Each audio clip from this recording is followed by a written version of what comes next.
नमस्कार, स्वागत है आप सभी का एक बार फिर से आपके अपने चैनल बोलचाल तमिल भाषा में। मैं हूं उमा। इस वीडियो में आज हम तमिल में एक के बाद एक दो काम किसी से करने के लिए कहते हैं तो वो कैसे कहते हैं वो सीखने की कोशिश करेंगे। ये थोड़ा बहुत हिंदी जैसा ही है। इसमें दो क्रियाएं होंगी। इन क्रियाओं में कोई बदलाव आता है या नहीं वो भी देखेंगे हम, तो जुड़े रहिए आखिर तक। चलिए आज का वीडियो शुरू करते हैं। तो जब हम दो क्रियाएं करने के लिए कहते हैं तो इसका एक छोटा सा नियम है। जो पहली क्रिया होती है उसमें थोड़ा सा बदलाव आता है, छोटा सा एक बदलाव आता है, हिंदी में भी आता है, वो भी हम देखेंगे। तो क्या बदलाव है? पहली क्रिया या तो वैसे ही रहती है या उसके साथ ट, त, ज ऐसे कनेक्टर्स जुड़ जाते हैं। और जो दूसरी क्रिया होती है वो क्रिया वैसे ही रहती है जैसे हम आम तौर पर उसे यूज़ करते हैं। इसे हम उदाहरण के साथ देखेंगे तो आपको अच्छी तरह समझ आ जाएगा। चलिए कुछ उदाहरण देख लेते हैं। पहले छोटे छोटे देखते हैं, फिर सेंटेंसेस भी। तो पहला उदाहरण सेंटेंस जो है वो है जाकर आओ। इसमें दो क्रियाएं हैं, एक तो जाना, एक दूसरा है आना। तो पहली क्रिया जो है जाकर, हमने उसमें कर जोड़ दिया है। आओ, जाकर आओ, ये कहने के लिए तमिल में हम कहेंगे पोइटवा। पो एक क्रिया है जाने के लिए, वा का मतलब आना। अब जाकर कहने के लिए हमने हिंदी में कर यूज़ किया है, यहाँ पे हम ट, पोइट वा कहेंगे। जाकर आओ, पोइटवा। देख कर करो, तो इसमें भी दो क्रियाएं हैं। पहला है देखना, दूसरा करना। देख कर करो। अब हमने पहली क्रिया के साथ कर जोड़ दिया है हिंदी में। तमिल में कैसे कहेंगे? पार्त सई। पार का मतलब होता है देखना, सही का मतलब करना। अब दोनों को जोड़ने के लिए देख कर करो कहने के लिए हम त ऐड करेंगे। पार्त सई, देख कर करो, पार्त सई, पार्त सई। करके देखो, सईद पार। सईद पार, सही का मतलब करना होता है, देखो के लिए पार, पारू नहीं पार। सईद पार भी कह सकते हैं, या बोलचाल में अधिकतर सेंज पार। करके देखो कहने के लिए सईद पार या फिर सेंज पार। सईद जो है लिखते समय तू जो वर्ड है, लेटर है, वो लग जाता है, इसलिए इसे सईद पार या फिर सेंज पार भी कह सकते हैं। बुलाकर बताओ। बुलाना एक क्रिया है, बताना एक क्रिया है। तो दोनों ही मिलकर जब हम कहते हैं, मिलाकर कहते हैं बुलाकर बताओ, तो उसके लिए तमिल में कहेंगे कूपिट सोल्ल। कूपिट मतलब बुलाओ, सोल्ल मतलब कहो या बताओ। तो दोनों को जोड़कर बुलाकर बताओ, पहली क्रिया खत्म हो जाती है। बुलाकर फिर बताओ, वो कहने के लिए कूपिट सोल्ल, इट लग जाता है।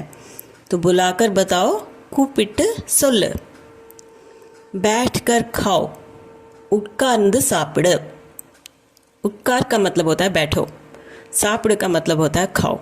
अब बैठो पहले करना है, बैठना है, फिर उसके बाद खाना है। तो बैठ कर खाओ ये मतलब निकलता है, पहले बैठो फिर खाओ। तो उसके लिए तमिल में उटकार सापड़, पर हम वैसे तो लिख नहीं सकते हैं या पढ़ नहीं सकते हैं, बोल भी नहीं सकते। उटकार सापड़, बैठ खाओ, ऐसे हम कहते नहीं हैं। हम कहेंगे उटकार्ंद सापड़, उटकार्ंद सापड़। उठा कर रखो, येड़त वई। येड़ मतलब उठाओ, रखो वई। अब हम हिंदी में भी उठाओ रखो ऐसे कहते नहीं हैं, उठाकर रखो ऐसे कहते हैं।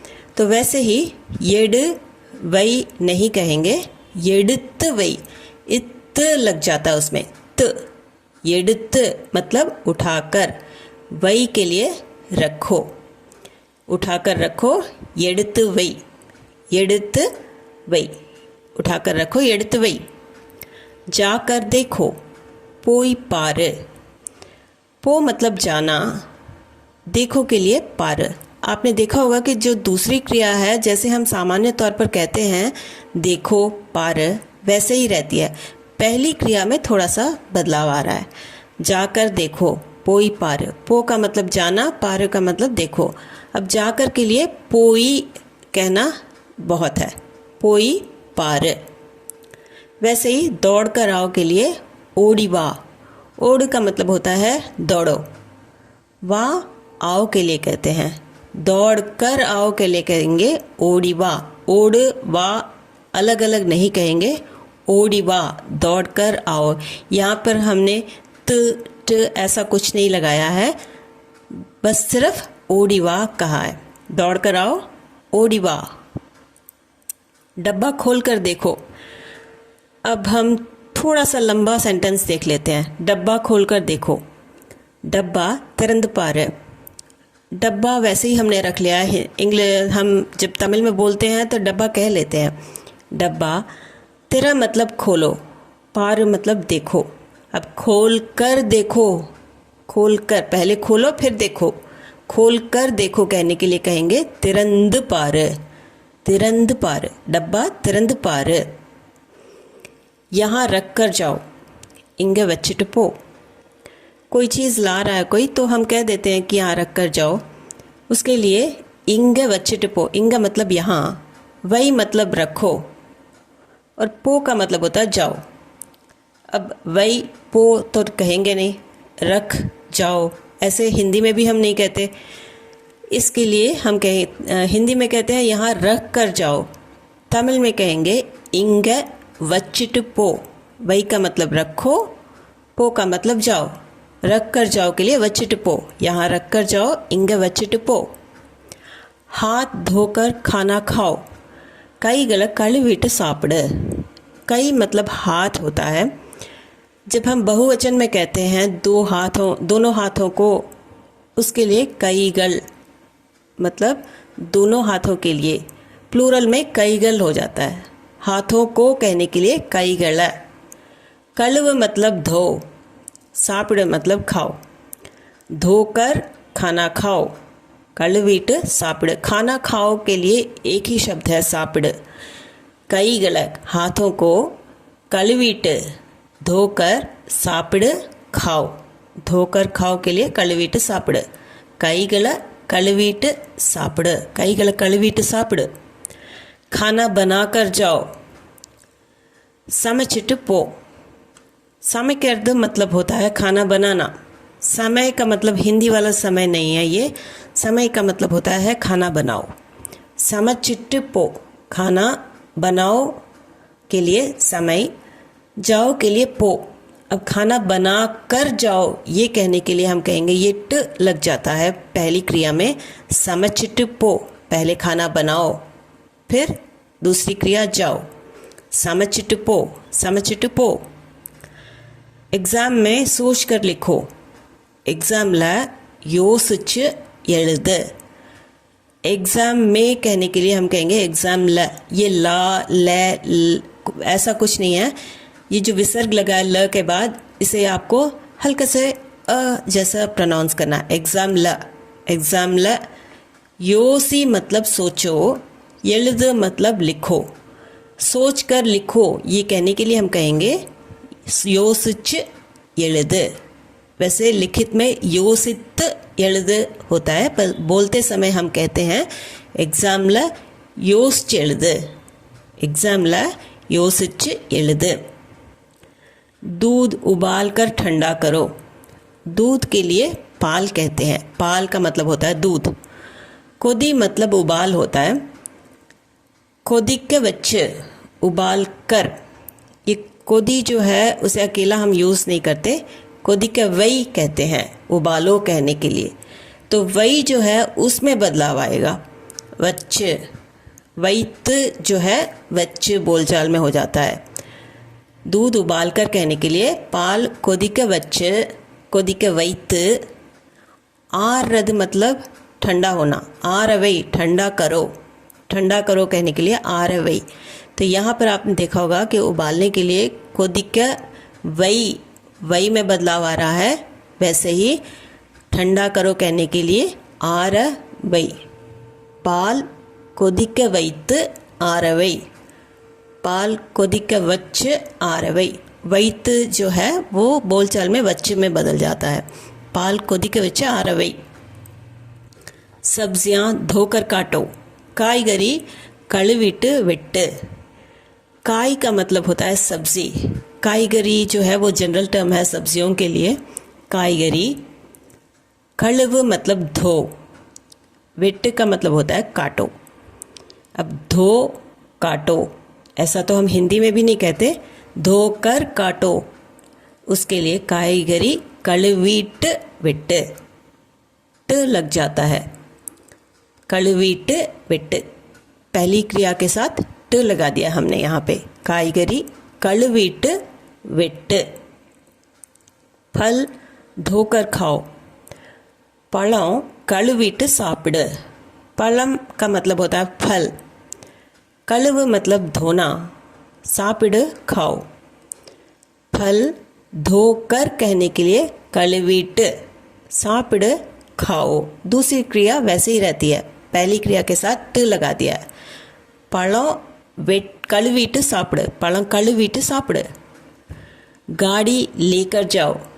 गाड़ी जो है वो जनरल टर्म है व्हीकल के लिए, उसे तमिल में वंडी कहते हैं। वंडी का मतलब होता है गाड़ी। येड़ का मतलब उठाओ भी होता है, लेना भी होता है। येड़ित्तु पो। येड़ पो ऐसा नहीं कहते, ले जाओ ऐसे हम कहते नहीं है। लेकर जाओ कहने के लिए आप कहेंगे येड़ित्तु पो। येड़ का मतलब ले लो या फिर उठा लो, दोनों के लिए यूज़ होता है। पर यहाँ पे गाड़ी लेकर जाओ कहने के लिए तमिल में वंडी येड़ित्तु पो। येड़ के साथ हमने ट लगाया है तो येड़ित्तु में बदल जाता है। वंडी येड़ित्तु पो। वंडी येड़ित्तु पो। वो धक्का देकर चला गया। अवन तल्लिट्टु पोइटान। अवन जो है वो लड़के के लिए हम यूज़ करते हैं। अवन लड़की के लिए अवल कहते हैं। तो यहाँ पे अवन तल्ली तलरद मतलब धक्का देना। पोइटा पो का मतलब जाना होता है। पोइटा चला गया। अवन तल्लिट्टु पोइटान।